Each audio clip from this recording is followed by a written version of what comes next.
Hello everyone. এখন আমি তোমাদের সঙ্গে পশ্চিমবঙ্গ মধ্য শিক্ষা পর্ষদ অনুমোদিত এই যে 2024-25 সালে যে টেস্ট পেপার আছে, এই টেস্ট পেপারের 205 নম্বরে যে ভূগোল প্রশ্ন দেওয়া আছে, সেই প্রশ্নের সমস্ত প্রশ্নের উত্তর কিভাবে দেওয়া যাবে, বড় থেকে ছোট, ম্যাপ পয়েন্টিং সবই আমি তোমাদের সঙ্গে ডিসকাস করব। তো তোমরা একটু ধৈর্য ধরে শোনো। দেখো, এটা শুনলে তোমাদের পরীক্ষার সময় কার্যকরী হবে এবং কীভাবে প্রশ্নের উত্তর লিখলে তোমাদের ভালো হবে সবই কিন্তু তোমাদের সঙ্গে আলোচনা করব। তো চলো শুরু করা যাক। বেশ, তো দেখো এই পেজ নাম্বার হচ্ছে 205। এই যে উপরে দেওয়া আছে 205 এবং এর প্রশ্নের উত্তর প্রথমে ছোট প্রশ্ন থাকে। দেখো, জিওগ্রাফি, সুদপুর উচ্চ বিদ্যালয়, উচ্চ মাধ্যমিক, ফুল মার্কস 90 এবং তোমার 3 ঘন্টা 15 মিনিট। প্রথমে 14টা যে প্রশ্ন থাকে সেখানে কিন্তু কোনো অল্টারনেট দেওয়া থাকে না। তারপরে যেটা থাকে সেখানে একটা, তারপরেরটাতে দুটো, এরকম করে অল্টারনেট দেওয়া থাকে, ঠিক আছে। তবে এটা অপশনাল আর কি, তোমার উত্তর দেওয়া থাকবে, শুধু দাগ দিয়ে দিতে হবে।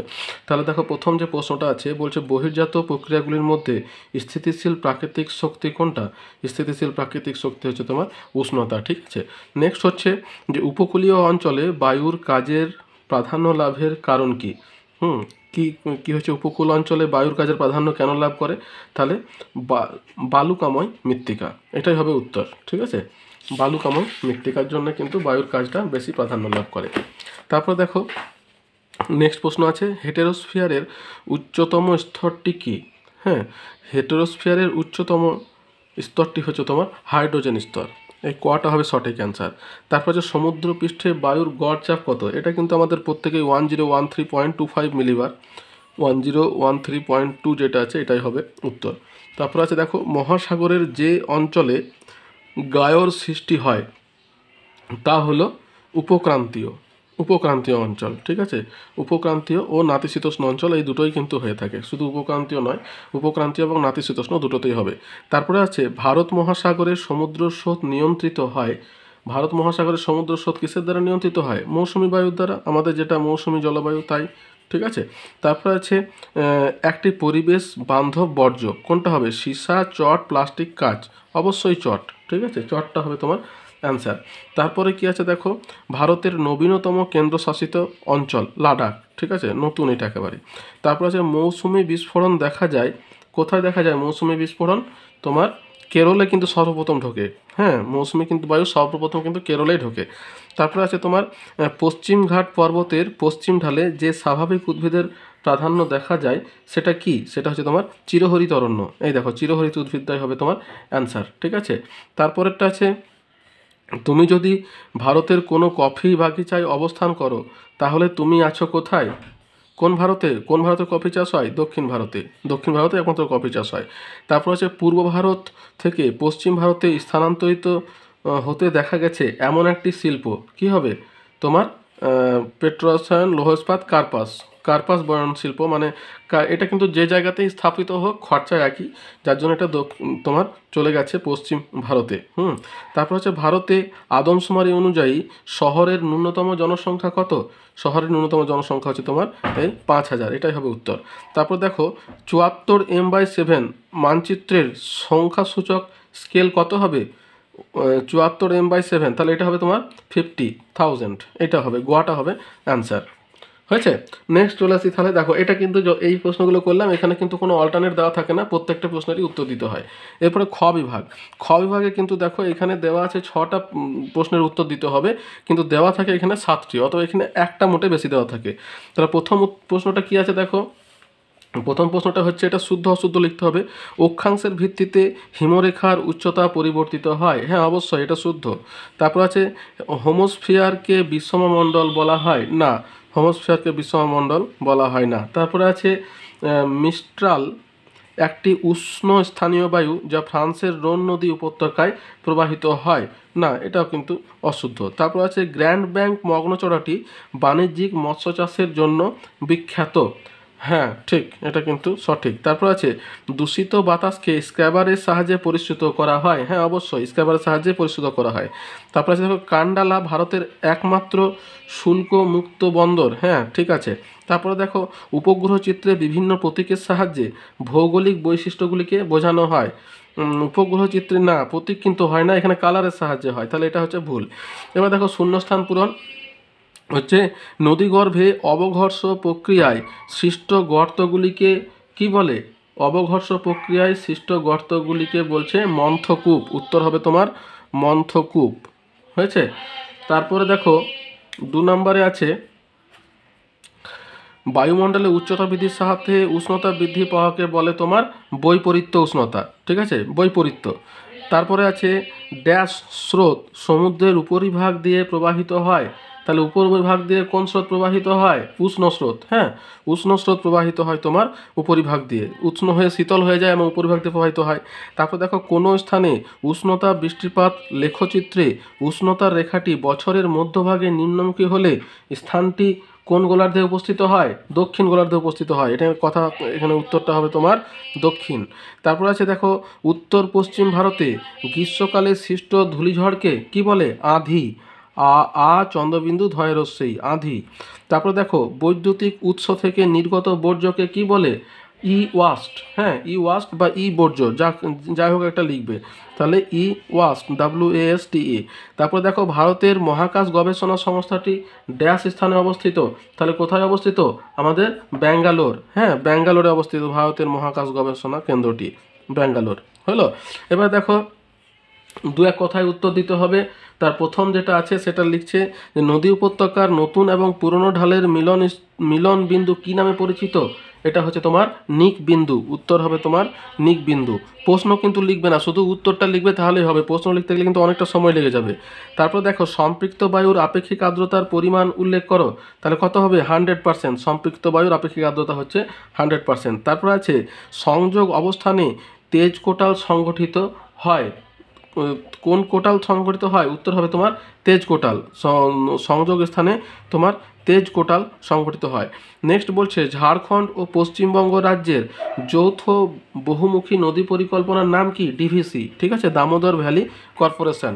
তারপর আছে ভারতের একটি জায়িদ ফসলের নাম লেখো। কি হবে? তরমুজ। তরমুজ হবে তোমার একটা জায়িদ ফসল। তারপর আছে দেখো কোন সড়কের মাধ্যমে দিল্লি, মুম্বাই, চেন্নাই ও কলকাতা যুক্ত হয়েছে? কোন সড়ক পথের মাধ্যমে? এটা হচ্ছে তোমার সোনালী চতুর্ভুজ। উত্তরটা হবে তোমার সোনালী চতুর্ভুজ। এই 4টে শহরকে যুক্ত করা হয়েছে। এরপর দেখো ভারতের একক বৃহত্তম কৃষিভিত্তিক শিল্প কোনটি? ভারতের একক বৃহত্তম কৃষিভিত্তিক শিল্প হচ্ছে তোমার কার্পাস বয়ন শিল্প। এটার উত্তর হবে তোমার কার্পাস বয়ন শিল্প। নেক্সট হচ্ছে কোনো মানচিত্রে সমোন্নতি রেখার সাহায্যে ভূপ্রকৃতি বোঝানো হয়। কোন রেখার সাহায্যে? কোন মানচিত্রে সমোন্নতি রেখার সাহায্যে ভূপ্রকৃতি বোঝানো হয়? উত্তর হবে তোমার ভূ বৈচিত্র্য সূচক মানচিত্র বা টোপোগ্রাফিক্যাল ম্যাপ। টোপো ম্যাপ বা টোপোগ্রাফিক্যাল ম্যাপও বলতে পারো। এবার দেখো ডান বামকে আমরা করব। ডান বামে তো প্রথম হচ্ছে কি ওজোন গ্যাসের প্রাধান্য কোথায় দেখা যায়? স্ট্র্যাটোস্ফিয়ারে। তাহলে এইটা হচ্ছে তোমার 1 নাম্বার।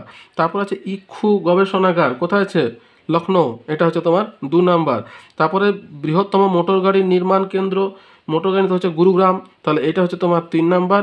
আর যেটা পড়ে আছে কারওয়া, এটা হবে তোমার জম্মু কাশ্মীর। হয়ে গেল। এরপরে দেখো আমাদের বড় প্রশ্ন, ছোট ছোট প্রশ্ন এগুলো করতে হবে। গ বিভাগ। এবারে গ বিভাগে দেখো প্রথম কি আছে? পর্যায়নের সংজ্ঞা দাও। তাহলে পর্যায়ন মানে এটা তোমার নদী থেকে এসেছে। নদীতে যে তোমার ব্যালেন্সিং পর্যায় হয় ক্ষয় এবং সঞ্চয়ের মাধ্যমে, সেই জিনিসটাকে বলছে তোমার পর্যায়ন। ঠিক আছে, আমি দেখিয়ে দিই তোমাদের। এই দেখো পর্যায়ন বা ক্রমায়ন। হ্যাঁ, কি বলছে? বলছে চেম্বারলিন ও স্যালিবেরি 2 বিজ্ঞানী প্রথম পর্যায়ন শব্দটি ব্যবহার করেন। ক্ষয়, পরিবহন, সঞ্চয় কাজের মাধ্যমে অসমতল বন্ধুর ভূপ্রকৃতি সমতল ভাগে পরিণত হওয়ার প্রক্রিয়াকে পর্যায়ন বলা হয়। এক কথায় অবরোহণ এবং আরোহণ সম্মিলিত ফল হলো পর্যায়ন, একে ক্রমায়নও বলা হয়। তাহলে পর্যায়ন এবং ক্রমায়ন দুটো জিনিস কিন্তু একই। নেক্সট কি প্রশ্ন আছে দেখো, অপসারণ গর্ত। তাহলে অপসারণ গর্ত কোনটা? এটা তোমার বায়ু থেকে এসেছে। বায়ুর ক্ষয়কাজের ফলে যে তোমার গর্তের সৃষ্টি হচ্ছে অপসারণ গর্ত, সেটিকেই বলছে অপসারণ গর্ত। এই দেখো ধান বা অপসারণ গর্ত কিভাবে সৃষ্টি হয়? বলছে প্রবল বায়ু প্রবাহ মরু অঞ্চলের আলগা বালুকণা ও শিলাচূর্ণকে এক জায়গা থেকে আরেক জায়গায় উড়িয়ে নিয়ে যায়। এই প্রক্রিয়ার নাম হচ্ছে অপসারণ গর্ত। এই অপসারণের ফলে ক্ষয়প্রবণ স্থানে ভূমির উচ্চতা কমে গিয়ে কড়াইয়ের মতো অবনত স্থান বা খাদ তৈরি হয়, যাকে অপসারণ গর্ত বা ব্লো আউট বলা হয়। রাজস্থানের থর মরু অঞ্চলে এই ধরনের গর্ত আছে, যেগুলি গর্তগুলির নাম হচ্ছে তোমার ধান, ঠিক আছে। অপসারণ গর্ত এবং ধান দুটো জিনিস কিন্তু একই। নেক্সট দেখো আছে ITCZ মানে ইন্টারট্রপিক্যাল কনভেনশনাল জোন। তাহলে এটা তোমার ওই বায়ু প্রবাহ থেকে আসছে, নিয়ত বায়ু প্রবাহ যেখানে তোমার নিরক্ষীয় অঞ্চলে যে দুটো বায়ু মিলিত হচ্ছে, দুটো আয়ন বায়ু, সেইটাকে তোমার বলছে তোমার ITCZ। এই দেখো এখানে আছে ITCZ ইন্টারট্রপিক্যাল কনভেনশনাল জোন। কি বলছে এখানে, উত্তর গোলার্ধে উত্তর পূর্ব আয়ন বায়ু, দক্ষিণ গোলার্ধে দক্ষিণ পূর্ব আয়ন বায়ু নিরক্ষীয় নিম্নচাপ বলয় 5 ডিগ্রি উত্তর দক্ষিণের মধ্যে মিলিত হয়। এই দুটি ক্রান্তীয় বায়ুর ওই মিলনস্থলকে অর্থাৎ নিরক্ষীয় নিম্নচাপকে বলা হয় অন্তঃক্রান্তীয় অঞ্চল বা ইন্টারট্রপিক্যাল কনভেনশনাল জোন, ঠিক আছে।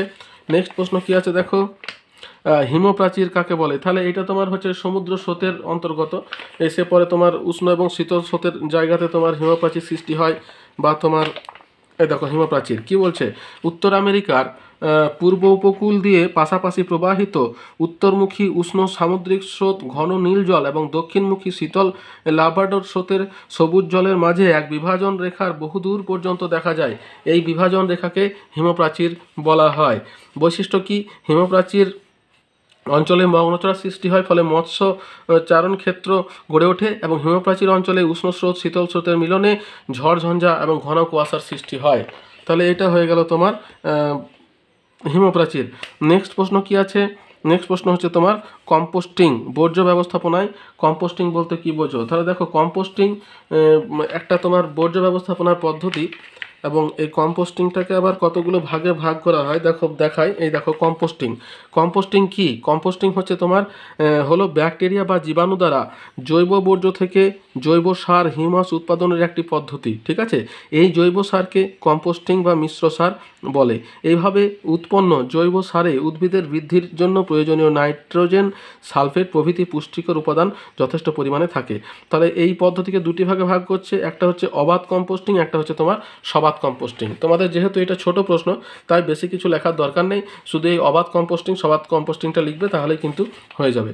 নেক্সট হচ্ছে কৃষি বনসৃজন। তাহলে দেখো এটা হচ্ছে একটা বনসৃজনের অংশ, হ্যাঁ, কৃষির পাশাপাশি যে বনসৃজন সেটিকেই বলছে তোমার কৃষি বনসৃজন।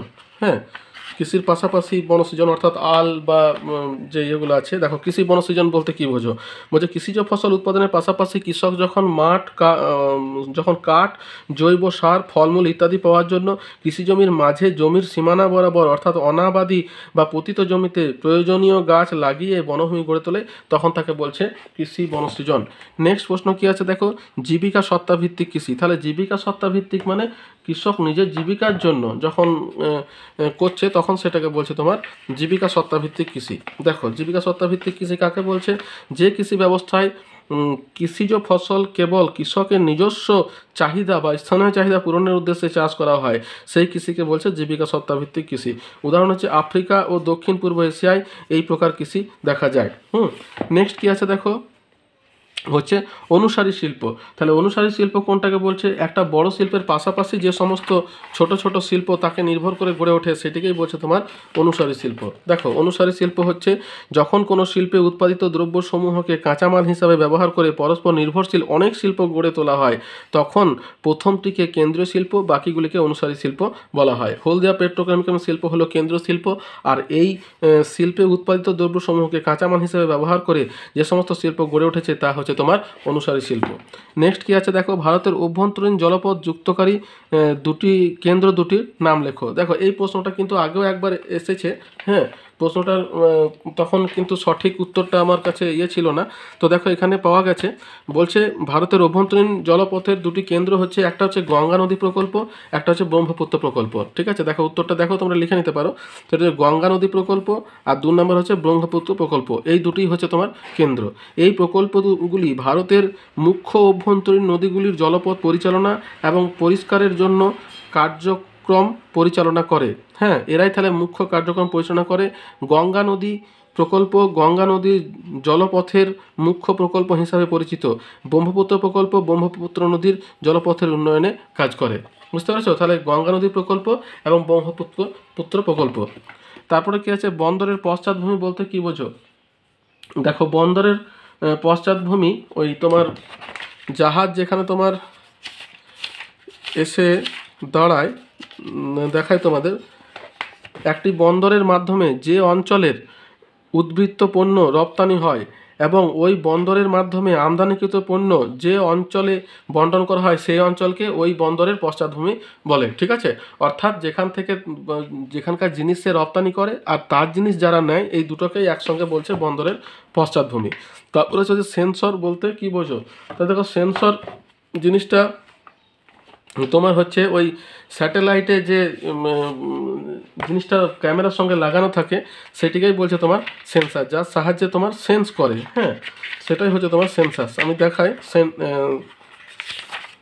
এই দেখো সেন্সার কাকে বলছে। সেন্সার বলছে যে এটি হলো ক্যামেরা বা কৃত্রিম উপগ্রহে রাখা থাকে, এর সাহায্যে পৃথিবীর ছবি তোলা হয়। এটি এমন একটি যন্ত্র বা ডিভাইস যা মহাকাশ থেকে পৃথিবীর বিভিন্ন উপাদান থেকে প্রতিফলিত সূর্যরশ্মির পরিমাণ সংগ্রহ করে তার বৈশিষ্ট্যকে তুলে ধরতে সাহায্য করে। ঠিক আছে, নেক্সট কি আছে দেখো, ডিগ্রি সিট কাকে বলছে। তাহলে এইটা দেখো তোমার কিসিতে দিয়েছে, এটা তোমার দিয়েছে তোমার টোপোগ্রাফিক্যাল ম্যাপ থেকে। টোপোগ্রাফিক্যাল ম্যাপে যে সিটগুলো হয় সেই সিটগুলোকে কিন্তু কতগুলো ভাগে ভাগ করা হয় তার স্কেল অনুযায়ী। তো সেরকম ডিগ্রি সিট কোন সিটটাকে বলছে দেখো, দেখো যে ভূবৈচিত্র্য সূচক মানচিত্রে এটাকে কিন্তু দেখো সিকি মানচিত্র বলা হয়। এই দেখো সিকি মানচিত্র, ভূবৈচিত্র্য মানচিত্রকে সিকি মানচিত্র বলে। এবার দেখো কি বলছে, ভূবৈচিত্র্য সূচক মানচিত্রের স্কেল 1 ইঞ্চিতে 1 মাইল বা 1:250,000 বা 1 সেমিতে 2.5 কিলোমিটার, সেই ভূবৈচিত্র্য সূচক মানচিত্রকে সিকি মানচিত্র বলে। বৈশিষ্ট্য, সিকি মানচিত্রে অক্ষাংশ এবং দ্রাঘিমাংশের বিস্তার 1 ডিগ্রি ইন্টু 1 ডিগ্রি, একে ডিগ্রি সিটও বলে। ঠিক আছে, তাহলে সিকি মানচিত্র বা ডিগ্রি সিট দুটো কিন্তু একই জিনিস, বুঝতে পেরেছ। নেক্সট কি আছে দেখো, হয়ে গেল আমাদের গ বিভাগ। এরপর আমরা ঢুকে যাচ্ছি ঘ বিভাগে। প্রথম প্রশ্ন যেটা আছে, অনুদৈর্ঘ্য এবং তির্যক বালিয়াড়ির মধ্যে পার্থক্য। তাহলে দেখো আমাদের যে দুটো বালিয়াড়ি যেটা দিয়েছে, অনুদৈর্ঘ্য এবং তির্যক বালিয়াড়ি, এই দুটোর পার্থক্য আমাদেরকে লিখতে বলেছে। তো এরকমভাবে তোমরা লিখবে, দেখো অনুদৈর্ঘ্য এবং তির্যক বালিয়াড়ি বলছে এটা সমান্তরালের সৃষ্টি হয়, এটা সমান্তরালের সৃষ্টি হয়, আর এটা তির্যকভাবে সৃষ্টি হয়। তারপরে বলছে এটি সোজা তরবারির মতো দীর্ঘ এবং সংকীর্ণ হয়, এটি অর্ধবৃত্তাকার, উত্তল এবং পিছনের দিকটা অবতল হয়। তারপরে বলছে এর দৈর্ঘ্য বেশি এবং প্রস্থ কম, এর দৈর্ঘ্য এবং প্রস্থ প্রায় সমান হয়েছে। তারপরে কি আছে, এর উচ্চতা বেশি, এর উচ্চতা কম, এর প্রান্তভাগে কোনো শিরা থাকে না, এর প্রান্তভাগে শিরার মতো দুটি শিরা থাকে। অনুদৈর্ঘ্য থেকে তির্যক বালিয়াড়ির সৃষ্টি হয় না, কিন্তু তির্যক বালিয়াড়ি থেকে অনুদৈর্ঘ্য বালিয়াড়ির সৃষ্টি হয়। দেখো যতটা পারবে এগুলো সহজ করার চেষ্টা করবে, হয় না, আছে, নেই, এই ওই, এরকম করে এক কথাতে উত্তর দেওয়ার চেষ্টা করবে, বেশি লেন্দি করবে না, তাহলে বুঝতে কিন্তু তোমার মনে রাখতেও অসুবিধা, আর যখন লিখছো সেটা তোমার লিখতেও অসুবিধা হবে। তারপরে দেখো ভরা জোয়ার ও মরা জোয়ার এর মধ্যে পার্থক্য। তাহলে দেখো ভরা জোয়ার এবং মরা জোয়ার, এইটা কিন্তু একটু মনে রাখবে যে এগুলো কিন্তু অনেকগুলো নামে পরিচিত হয়, বুঝতে পেরেছো। আমি তোমাদের দেখিয়ে দিই, দেখো এইখানে এই যে ভরা জোয়ারটা আছে না, এই ভরা জোয়ার তেজ কোটাল যা, ভরা কোটালও তাই, ভরা জোয়ারও তাই। ঠিক আছে, তিনটে নামে পরিচিত। আবার ঠিক একই রকমভাবে এই মরা কোটালটাই আবার মরা জোয়ার নামে পরিচিত। এখানে লেখাও আছে, আমি উপরেও দেখো লিখে দিয়েছি। বলছে অমাবস্যা এবং পূর্ণিমা তিথিতে পৃথিবী, চাঁদ, সূর্য একই সরলরেখায় অবস্থান করে বলে এই দুই তিথিতে প্রবল জোয়ার হয়। এরূপ জোয়ারকে ভরা কোটাল বা তেজ কোটাল বা ভরা জোয়ার বলে। ঠিক আছে, অপরদিকে কি লিখছে, শুক্ল এবং কৃষ্ণপক্ষের অষ্টমী তিথিতে পৃথিবীর অবস্থানের সাপেক্ষে চাঁদ সূর্য পরস্পরের সমকোণে অবস্থান করে পৃথিবীকে আকর্ষণ করে বলে জোয়ারের প্রাবল্য এই তিথিতে কম হয়, একে মরা কোটাল বা মরা জোয়ার বলে। পরিষ্কার হয়েছে। তারপরেও দেখছে, দেখো সূর্য, পৃথিবী ও চাঁদ একই সরলরেখায় অবস্থান করে অর্থাৎ ভরা জোয়ারের সময়, আর সূর্য ও চাঁদ পৃথিবীর অবস্থানের সাপেক্ষে সমকোণে অবস্থান করে, এটা হচ্ছে মরা জোয়ারে। আবার দেখো ভরা জোয়ারে কি বলছে, পূর্ণিমা এবং অমাবস্যা তিথিতে এই জোয়ার হয়, আর এটা কৃষ্ণ শুক্ল পক্ষের অষ্টমী তিথিতে তোমার এই জোয়ার হয়ে থাকে। আর এটা তোমার আরও কিছু পার্থক্য দেখো নিচে আছে, চাঁদ সূর্যের মহাকর্ষ শক্তির সম্মিলিত টানে ভরা কোটাল হয়, আর এটা চাঁদ এবং সূর্যের আকর্ষণ পরস্পরের বিপরীতে কাজ করে বলে মরা কোটাল হয় হয়েছে। তারপর দেখো যে সূর্য চাঁদের সম্মিলিত আকর্ষণের ফলে এই জোয়ারে জলস্ফীতি প্রবল হয়, আর এটা চাঁদ এবং সূর্যের বিপরীতমুখী আকর্ষণের ফলে জলস্ফীতি কম হয়। তারপরে দেখো সবশেষে রয়েছে ভরা কোটালে জলস্ফীতি হয় বলে জোয়ারের বিভিন্ন প্রকার অনুকূল প্রভাব সহ ক্ষয়ক্ষতির ও যথেষ্ট সম্ভাবনা থাকে, আর মরা কোটালে জলস্ফীতি কম হয় বলে ফলে প্রভাব সীমিত। হলো, তাহলে এইগুলো হচ্ছে তোমার পার্থক্য, প্রায় 6টা পার্থক্য আমাদের এখানে করা হলো। এরপরে দেখো কি আছে, তোমার নাম্বার অনুযায়ী তুমি কিন্তু লিখবে, যতগুলো আছে ততগুলো লেখার কিন্তু কোনো প্রয়োজন নেই, যেমন নাম্বার সেরকম। এরপর দেখো, দশম শ্রেণীর শিক্ষার্থী হিসাবে বর্জ্য ব্যবস্থাপনায় তোমার 3টি ভূমিকা আলোচনা করো। অর্থাৎ এখানে বর্জ্য ব্যবস্থাপনায় শিক্ষার্থীর যে ভূমিকা, সেই শিক্ষার্থীর ভূমিকাটা তোমাদের করতে হবে। ঠিক আছে, দেখো বর্জ্য ব্যবস্থার শিক্ষার্থীর ভূমিকা কি? কম বর্জ্য উৎপাদন প্রথম, অর্থাৎ চ্যারিটি বিগিনস ফ্রম হোম, নিজেকে কম বর্জ্য উৎপাদন করতে হবে। তারপর শ্রেণীকক্ষ এবং গৃহকে বর্জ্যমুক্ত করা, অর্থাৎ ক্লাসটাকে পরিষ্কার পরিচ্ছন্ন রাখতে হবে। তারপর হচ্ছে বর্জ্য অপসারণে সাহায্য করা, অর্থাৎ জমে থাকা বর্জ্যকে যথাযথ অপসারণ এবং পুনর্ব্যবহারের জন্য শিক্ষার্থীকে নিজেকে এবং অন্যকে উদ্বুদ্ধ করতে হবে।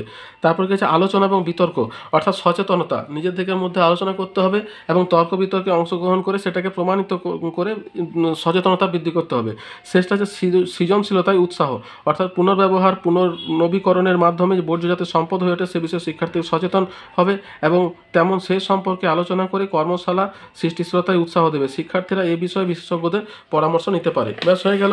তারপরে কি আছে দেখো, নেক্সট প্রশ্ন আছে যে শিক্ষার্থীরা হয়ে গেল, ভাগীরথী হুগলি নদীতে বর্জ্য পদার্থ মেশানোর ফলে কি কি কুপ্রভাব দেখা গেছে। তাহলে ভাগীরথী হুগলি নদীকে আমরা এক কথায় কি বলে থাকি? গঙ্গা। ঠিক আছে, তাহলে ওইটাই লিখতে হবে যে তোমার কি কি প্রভাব আর কি দেখা যাচ্ছে। দেখো এখানে ভাগীরথী হুগলি নদীর ওপরও বর্জ্যের প্রভাব লেখো। প্রথমে কী আছে? নদীর জলের দূষণ, তাহলে নদীর জলটা দূষিত হচ্ছে, তার ভৌত রাসায়নিক ধর্মের জৈবিক ধর্মের পরিবর্তন ঘটছে, নদীর নাব্যতা হ্রাস পাচ্ছে। তারপর হচ্ছে জলবাহিত রোগের সংক্রমণ, অর্থাৎ যে সমস্ত জলগুলি তোমার রোগগুলি জলবাহিত তাদের সংক্রমণ বৃদ্ধি পাচ্ছে। তারপর হচ্ছে জলজ বাস্তুতন্ত্রের ক্ষতি, অর্থাৎ জলে যে সমস্ত প্রাণীরা বসবাস করে, সে মাছ হোক বিভিন্ন পোকামাকড় হোক, তাদের কিন্তু বাস্তুতন্ত্রের ক্ষতি হচ্ছে। তারপর হচ্ছে কৃষিকাজের ক্ষতি, অর্থাৎ এই সমস্ত এই জলটা যখন কৃষিকাজে ব্যবহার করা হচ্ছে তখন কিন্তু সেই কৃষিকাজেরও ক্ষতি হচ্ছে, আর নদীর ভাঙন এবং বন্যার সম্ভাবনা বৃদ্ধি। তাহলে এই সমস্ত জিনিসগুলো কিন্তু তোমার হচ্ছে এবং এগুলো সম্পর্কে তোমাদেরকে ব্যাখ্যা করতে হবে। তারপরে দেখো আছে পাঞ্জাব এবং হরিয়ানা রাজ্যে কৃষি বিপ্লবের সুফলগুলি আলোচনা করো। দেখো পাঞ্জাব এবং হরিয়ানা হচ্ছে একটা তোমার বড় একটা মানে এখানে তোমার ওই ব্যবসায়িক হারে কৃষি হয়ে থাকে। তাহলে এখানে সবুজ বিপ্লবের প্রভাবটা কি আছে সেটা তোমার একটু আলাদা করে লিখতে হবে। দেখো আমি তোমাদের দেখাই এখানে সবুজ বিপ্লবের প্রভাব বা কৃষি বিপ্লব একই জিনিস। হ্যাঁ দেখো কি আছে, 1960-এর দশকে উচ্চ ফলনশীল বীজ, সার, কীটনাশক, জলসেচ, ভূমি সংস্কার, ব্যাংকিং ব্যবস্থার প্রসার ইত্যাদির মাধ্যমে এই দুই রাজ্যে গম উৎপাদনকে দিয়ে সবুজ বিপ্লবের সূচনা হয়েছে। সবুজ বিপ্লবের প্রভাব আস্তে আস্তে ছড়িয়ে পড়ে বাকি ফসলগুলিতে। ফলস্বরূপ 1960-এর পর থেকে বর্তমান পর্যন্ত সকল ফসলের উৎপাদন যেমন 4 থেকে 6 গুণ বেড়েছে, তেমনি উৎপাদনশীলতাও বেড়েছে অনেকটা। তাই পাঞ্জাব এবং হরিয়ানার গ্রামগুলি অত্যন্ত সমৃদ্ধ এবং দুই রাজ্যের অর্থনীতি ভিত বেশ মজবুত। তাহলে এটাই তোমাদেরকে লিখতে হবে, খুব অল্পের মধ্যে আছে, অসুবিধা কিছু নেই। নেক্সট দেখো, ভারতের রেলপথ সড়কপথের গুরুত্বের তুলনামূলক আলোচনা। তাহলে দুটোই কিন্তু পরিবহনের গুরুত্বপূর্ণ, তোমার রেলপথ এবং সড়কপথ কোনোটাকেই তোমার আমরা ছাড়া চলতে পারি না, দুটোই হচ্ছে তোমার আমাদের খুবই কাছের। হ্যাঁ, তো দেখো রেলপথ আর সড়কপথের তুলনা যদি আমরা করতে চাই তাহলে কি হচ্ছে, সড়ক পথে কী আছে, নির্মাণ ব্যয় রেলপথের থেকে কম সড়কপথে, আর নির্মাণ ব্যয় কিন্তু সড়কপথ থেকে বেশি, অর্থাৎ রেলপথটাকে প্রাথমিকভাবে নির্মাণ করাটা কিন্তু এটার ব্যাপার বলেছে। তারপরে সড়কপথের মাধ্যমে হালকা এবং মাঝারি পণ্য দ্রব্য পরিবাহিত হয়, আর রেলপথের মাধ্যমে মাঝারি থেকে ভারী এবং বৃহদায়তন দ্রব্য পরিবাহিত হয়। তাহলে সড়কপথের মাধ্যমে একসাথে বেশি পণ্য পরিবহন করা যায়, রেলপথের সাহায্যে একসাথে প্রচুর পণ্য পরিবাহিত হয়। সড়কপথের ব্যয় যথেষ্ট বেশি, রেলপথের পরিবহন ব্যয় তুলনামূলকভাবে কম। ঠিক আছে, তাহলে এইগুলো হচ্ছে তোমার সড়ক এবং রেলপথের মধ্যে কতগুলো পার্থক্য। নেক্সট আছে দেখো, সান সিনক্রোনাস এবং জিও স্টেশনারি উপগ্রহের মধ্যে পার্থক্য। দেখো এই প্রশ্নটা না তোমাদের আসার সম্ভাবনা কিন্তু খুবই বেশি, সব জায়গাতেই কিন্তু এই প্রশ্নটা কিন্তু দিয়েছে। হ্যাঁ, তো দেখো এই দুটি উপগ্রহ সান সিনক্রোনাস এবং জিও স্টেশনারি, এর আগে প্রায় আমি 3 থেকে 4 বার এটাকে আমি তোমাদের সামনে নিয়ে এসেছি, আবার একবার দেখো যেহেতু দিয়েছে আবার নিয়ে এলাম। বলছে সমুদ্রপৃষ্ঠ থেকে 36,000 কিলোমিটার উচ্চতায় অবস্থান করছে জিও স্টেশনারি, আর সমুদ্রপৃষ্ঠ থেকে 700 থেকে 900 কিলোমিটার উচ্চতায় অবস্থান করছে তোমার সান সিনক্রোনাস। নিরক্ষরেখা বরাবর পৃথিবীর মতো সমগতিতে পশ্চিম থেকে পূর্বে ঘুরছে, তাহলে এটা পশ্চিম থেকে পূর্বে ঘুরছে, আর এটা হচ্ছে তোমার উত্তর থেকে দক্ষিণে আবর্তন করছে। পৃথিবীর গতিতে ঘুরে বলে একই দ্রাঘিমায় স্থির থাকে, আর একই অক্ষাংশে একই স্থানীয় সময় ধরে এবং নিয়মিত সময় ব্যবধানে তথ্য সংগ্রহ করে। এটা ইনভায়রনমেন্টাল মনিটরিং স্যাটেলাইট হিসেবে কাজ করে, এটা তোমার রিসোর্স মনিটরিং স্যাটেলাইট হিসেবে কাজ করে। তাহলে এই হলো মোটামুটি 4টে পার্থক্য। নেক্সট কি আসছে দেখো, দূর সংবেদনের সুবিধা অসুবিধা। দেখো রিমোট সেন্সিং বা দূর সংবেদন এর কিন্তু সুবিধা অসুবিধা দুটোই আছে, যদিও সুবিধাটাই বেশি, তো অসুবিধার দিকটাও কিন্তু আমাদেরকে জানতে হবে, শুধু সুবিধাটা নিলেই হবে না। অসুবিধা যেটা সেটা টোপোগ্রাফিকের মাধ্যমে আমাদেরকে পূরণ করতে হয়। তো দেখো এই যে আছে দূর সংবেদনের সুবিধা। প্রথমে সুবিধাগুলো কী কী আছে, দুর্গম অঞ্চলের তথ্য, অর্থাৎ যেখানে মানুষ সহজে পৌঁছাতে পারবে না সেই জায়গার তথ্য কিন্তু স্যাটেলাইট ইমেজের সাহায্যে পাওয়া যায়। 2 নম্বর কী আছে, খুব অল্প সময়ে বিস্তৃত অঞ্চলের নিখুঁত তথ্য, খুব অল্প সময়ে পাওয়া যায়, এটাও কিন্তু একটা ব্যাপার। আবহাওয়ার পরিবর্তন এবং সঠিক পূর্বাভাস, এখন দেখো আবহাওয়ার যে পূর্বাভাসটা দেয় সেটা অনেক ক্ষেত্রে কিন্তু মিশে যায়। এছাড়াও দূরসংবেদন ব্যবস্থার মাধ্যমে জলসম্পদ, অরণ্য সম্পদ, ভূমি ব্যবহারের ধরন, ভূগর্ভস্থ সম্পদ, আন্তর্জাতিক সীমান্তে বিদেশি সেনার গতিবিধি ইত্যাদি সম্পর্কে তথ্য সংগ্রহ করা হয়। আর অসুবিধা কী আছে, প্রথম হচ্ছে ব্যয়বহুল, অর্থাৎ এটা প্রথম যে প্ল্যাটফর্ম যেটা সৃষ্টি করতে হয় তার কিন্তু ব্যয় অত্যধিক বেশি। তারপর হচ্ছে উন্নত প্রযুক্তি এবং সুদক্ষ কর্মী প্রয়োজন, তাহলে এইগুলো কিন্তু দেখো ট্রেন করতে হয়, নাহলে কিন্তু এগুলো ঠিক মতন চালাতে পারে না। আর মেঘাচ্ছন্ন আকাশ, অর্থাৎ আকাশ যদি মেঘাচ্ছন্ন হয় তখন তথ্য সংগ্রহে কিন্তু অসুবিধা হয়। এছাড়াও দূরসংবাদ ব্যবস্থার মাধ্যমে বস্তুর উচ্চতার নির্ণয়েও অসুবিধা হয়, অর্থাৎ সঠিক উচ্চতাটা কিন্তু অনেক সময় পাওয়া যায় না। নেক্সট, আচ্ছা এটা হয়ে গেল তোমার ঘ বিভাগ। নেক্সট আছে আমাদের ইয় বিভাগ। ইয় বিভাগে প্রথম কি যেটা আছে, হিমবাহ এবং জলধারার মিলিত কাজের ফলে গঠিত 3টি ভূমিরূপ। দেখো এটাও কিন্তু গুরুত্বপূর্ণ, এটাও বারবার কিন্তু প্রতিটা পেজে কিন্তু এটা আসছে, হিমবাহ এবং জলধারার মিলিত কাজের ফলে গঠিত ভূমিরূপ। দেখো এখানে 3টের মধ্যে প্রথমে দেখো আছে বহির্ধৌত সমভূমি। বহির্ধৌত সমভূমি হচ্ছে প্রান্ত গাবরেখার শেষে বরফ গলা জলপ্রবাহের মাধ্যমে হিমবাহিত নুড়ি, কাঁকর, বালি প্রভৃতি বিস্তীর্ণ অঞ্চল জুড়ে সঞ্চিত হলে যে সমভূমি সৃষ্টি হয় তাকে বহির্ধৌত সমভূমি বলছে। এর বৈশিষ্ট্য লিখবে যে বহির্ধৌত সমভূমি জলধারা মৃত কাজের ফলে গঠিত হচ্ছে। বহির্ধৌত সমভূমিতে অনেক সময় কোনো গর্ত বা হিমবাহ গলা জল জমে হ্রদের সৃষ্টি হয়। আর উদাহরণ হচ্ছে উত্তর আমেরিকা, কানাডা, আমেরিকা যথেষ্ট হ্রদ অঞ্চলে এরূপ সমভূমি দেখা যায়। আর এটা হচ্ছে তোমার ড্রামলিনের চিত্র, বহির্ধৌত সমভূমির চিত্রটা এখানে দেয়নি। তারপর হচ্ছে ড্রামলিন হচ্ছে কীরকম, এটা হচ্ছে উল্টানো নৌকা, ডিম ভর্তি ঝুড়ি বা ডিমের ঝুড়ির ভূমিরূপ বলা হয় ড্রামলিনকে। হ্যাঁ, এর বৈশিষ্ট্য কি, এটা সঞ্চয় কাজের ফলে গঠিত হয়, উচ্চতা 6 থেকে 60 মিটার, এগুলি প্রবাহের দিকে অমসৃণ খাড়া এবং বিপরীত দিকে মসৃণ হয়ে থাকে। আর উদাহরণ দিয়ে দিলে এটা হচ্ছে ড্রামলিন। তারপরে কি আছে, কেম হচ্ছে তোর হিমবাহ প্রান্তে হিমবাহ বাহিত শিলা, নুড়ি, বালি, কাদা প্রভৃতি যখন হিমবাহ গঠিত জলধারা বহন করে নিয়ে যায় কোনো জলাভূমি হ্রদের সংযোগে ত্রিকোণ বদ্বীপের মতো ভূমিরূপ গঠন করে, তখন তাকে বলছে কেম। এর বৈশিষ্ট্যগুলো দেখো দেওয়া আছে, আর ছবিটা কিন্তু দেওয়ার চেষ্টা করবে। এই দেখো এখানে তোমার এটা ড্রামলিনের ছবি দিয়েছে, এখানে কেম, এসকার, এইসবের ছবিগুলো দেওয়া আছে। এই 3টে দিতে পারো। এছাড়াও দেখো আরও 3টে আছে, এসকার, কেটেল এবং নব, ঠিক আছে, কিন্তু ওই 3টাই হচ্ছে মুখ্য। টোটাল 6টা দিয়েছে কিন্তু ওই 3টাই হচ্ছে মুখ্য, ওই 3টাই তোমরা লেখার চেষ্টা করো তাহলে হবে। নেক্সট কী আছে দেখো, বায়ুমণ্ডলের উষ্ণতার তারতম্যে উষ্ণতা এবং উচ্চতার প্রভাব উল্লেখ করো। তাহলে বায়ুমণ্ডলে যে উষ্ণতার তারতম্য হয় সেখানে কিন্তু তোমার যে তারতম্যগুলো আছে তার মধ্যে দুটো এখানে তোমাদের চেয়েছে, সেটা হচ্ছে উষ্ণতা এবং উচ্চতা। তাহলে অক্ষাংশ এবং উচ্চতা। তাহলে প্রথমে দেখো অক্ষাংশটা দিয়েছে, দেখো অক্ষাংশ, তাহলে দেখো অক্ষাংশ পৃথিবীর সব থেকে বেশি তাপ তোমার নিরক্ষীয় অঞ্চল থেকে মেরুর দিকে কমে যায়, অতএব অক্ষাংশ ভেদে তোমার তাপমাত্রাটা তারতম্য হয়। তির্যক রশ্মিকে বায়ুমণ্ডলের মধ্যে থেকে তুলনাভাবে অধিক দ্রুত অতিক্রম করতে হয়, তির্যক রশ্মি ভূপৃষ্ঠে বেশি জায়গায় ছড়িয়ে পড়ে, এগুলো হচ্ছে তোমার অক্ষাংশ। এরপরে 2 নম্বরে দেখো দেওয়া আছে উচ্চতা তো আমরা জানি প্রতি কিলোমিটার উচ্চতায় 6.4 ডিগ্রি সেলসিয়াস হারে তাপমাত্রা হ্রাস পাচ্ছে, তাহলে আমরা যতই উপরের দিকে উঠবো ততই কিন্তু তাপমাত্রাটা কমতে থাকবে। এবার তোমার এই ছবিটা আঁকবে, এটা তোমার গেল অক্ষাংশের ছবি।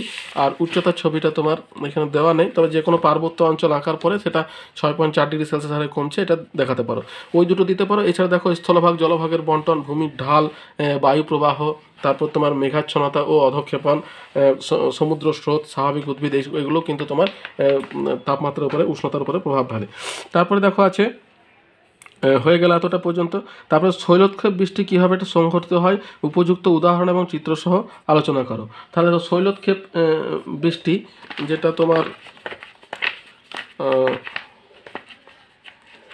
পাহাড়ের সঙ্গে ধাক্কা লেগে হয় এবং আমাদের ভূপৃষ্ঠে সব থেকে বেশি বৃষ্টি কিন্তু তোমার এই শৈলক্ষেপ বৃষ্টির কারণেই হয়ে থাকে।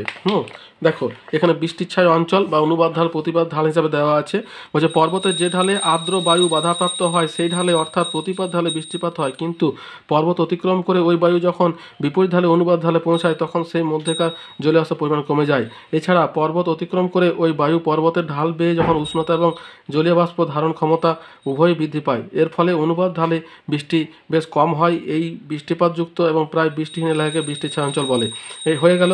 এবার দেখো উদাহরণ হিসেবে দেখো মেঘালয়ের খাসি পাহাড়কে দক্ষিণ পশ্চিম মৌসুমী বায়ুর বঙ্গোপসাগরে তা প্রতিহত করে চেরাপুঞ্জি এবং নিকটবর্তী মৌসুমী প্রচুর বৃষ্টিপাত হয়, কিন্তু ওই পাহাড়ের ঢালে উত্তর ঢালে শিলংয়ে তোমার বৃষ্টি ছায়া অঞ্চল সৃষ্টি হয়েছে। এবার এই ছবিটা তোমরা দিতে পারো, এটা হচ্ছে প্রতিপাদ ঢাল, এটা হচ্ছে অনুপাত ঢাল। প্রতিপাদ ঢালে প্রচুর পরিমাণে বৃষ্টি হচ্ছে, কিন্তু অনুপাত ঢালে বৃষ্টি ছায়া অঞ্চলের সৃষ্টি হচ্ছে।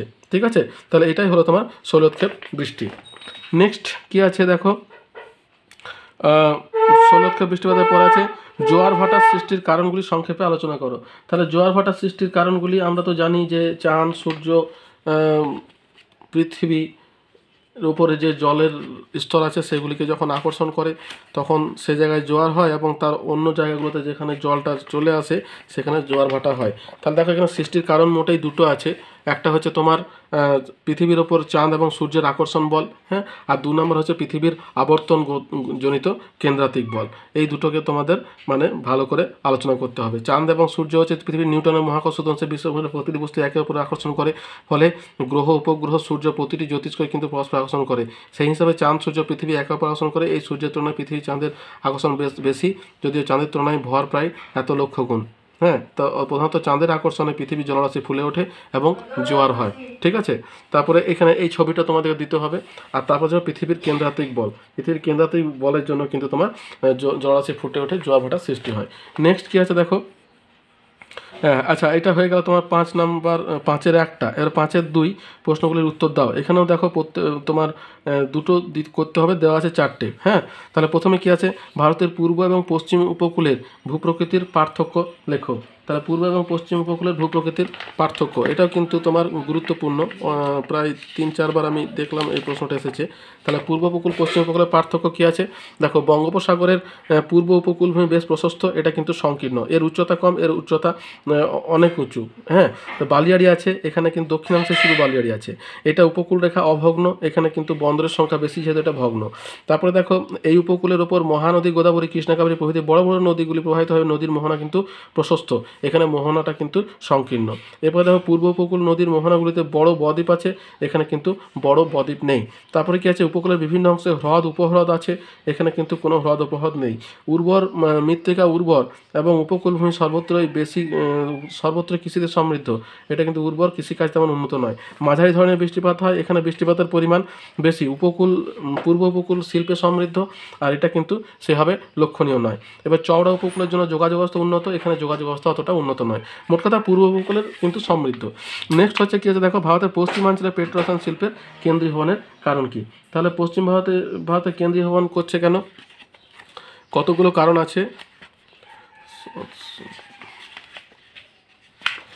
দেখো পশ্চিম ভারতের কেন্দ্রীভবনের কারণগুলোর মধ্যে প্রথমে যেটা দেওয়া আছে সেটা হচ্ছে ভারতের পশ্চিম ভারতে অধিক সংখ্যায় গড়ে ওঠার কারণ কি, কাঁচামাল পাওয়ার সুবিধা। হ্যাঁ, পেট্রোরসায়ন শিল্পের মধ্যে কাঁচামালটা সব থেকে বেশি। মহারাষ্ট্রের মুম্বাই, দরিয়া, গুজরাটের কাম্বে, আহমেদাবাদ এই অঞ্চল থেকে খনিজ তেলে কাঁচামালটা পাওয়া যায়।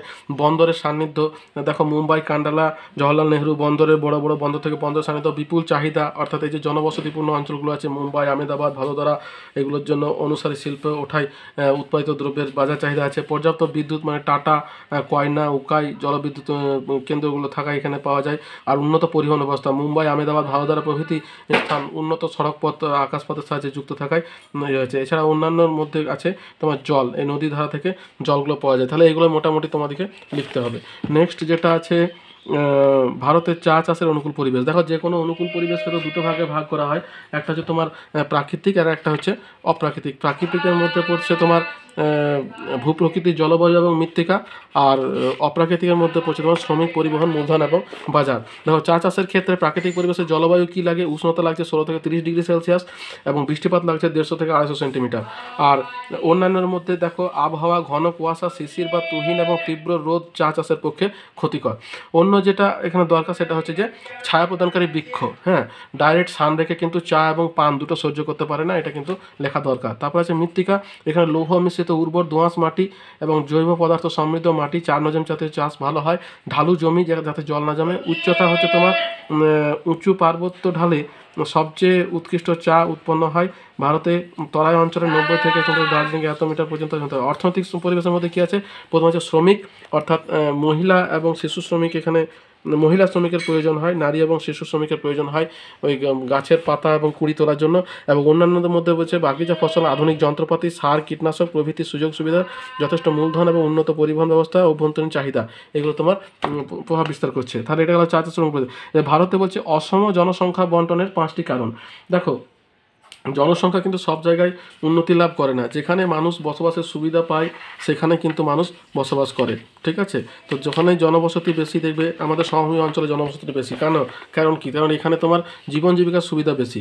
অসম জনবন্টনের কারণ প্রথম কি আছে, প্রাকৃতিক পরিবেশ, এগুলো প্রথমে আছে ভূপ্রকৃতি, যেটা আমি তোমাদের প্রথমেই বললাম। তারপরে আছে জলবায়ু, অর্থাৎ যেখানে জলবায়ু ভালো হবে, জলবায়ুর কারণে কিন্তু মানুষ বসবাস করতে শুরু করে। তারপর আছে নদ নদী, তা যখন নদ নদীর তীরে বসবাস করলে চাষবাস ভালো হয়, তার জন্য কিন্তু এখানে জনঘনত্ব গড়ে ওঠে। এছাড়া জলসেচ সুবিধা এগুলো আছে, পরিবহনের ক্ষেত্রে অনেক সময় সুবিধা পাওয়া যায়। তারপরে যখন মৃত্তিকা হচ্ছে উর্বর মৃত্তিকা যদি হয় তাহলে সেখানে চাষবাসের সুবিধা হয়, তাই মৃত্তিকা ভালো হলে সেখানেও কিন্তু জনবসতি গড়ে ওঠে।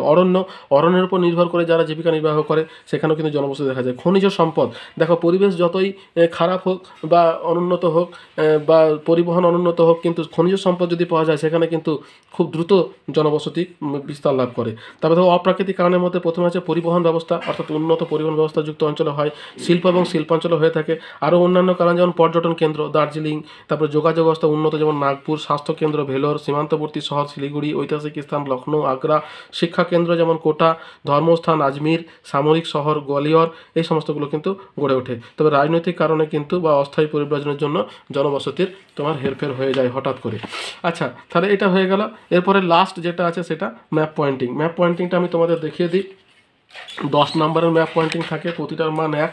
প্রথমে যেটা আছে আরাবল্লী, অর্থাৎ আরাবল্লীটা তোমাদের 100% আসছে ধরে নাও। তাহলে 1 নাম্বার হচ্ছে আরাবল্লী। তাহলে আরাবল্লীটা কোথায় আছে, এইখানে তোমার এই রাজস্থান যে আছে, রাজস্থানের প্যারালালি হচ্ছে আরাবল্লী, 1 নাম্বার। 2 নাম্বার হচ্ছে পূর্ব ভারতের ম্যানগ্রোভ অরণ্য সুন্দরবন। এই দেখো ঠিক আমাদের যে পশ্চিমবঙ্গ আছে তার নিচে আছে সুন্দরবন। সুন্দরবনের 60% বাংলাদেশে, 40% আছে আমাদের পশ্চিমবঙ্গে। 3 নাম্বার কি আছে, কৃষ্ণ মৃত্তিকা অঞ্চল। কৃষ্ণ মৃত্তিকা অঞ্চল এই দেখো এই জায়গাতে আছে তোমার ব্ল্যাক সয়েল বা কৃষ্ণ মৃত্তিকা অঞ্চল। হ্যাঁ, তো এইখানে যেহেতু কার্পাস চাষ ভালো হয়। নেক্সট কি আছে দেখো, পূর্ব ভারতের মিষ্টি জলের হ্রদ। দেখো এটা তোমার পূর্ব ভারতের মিষ্টি জলের হ্রদ,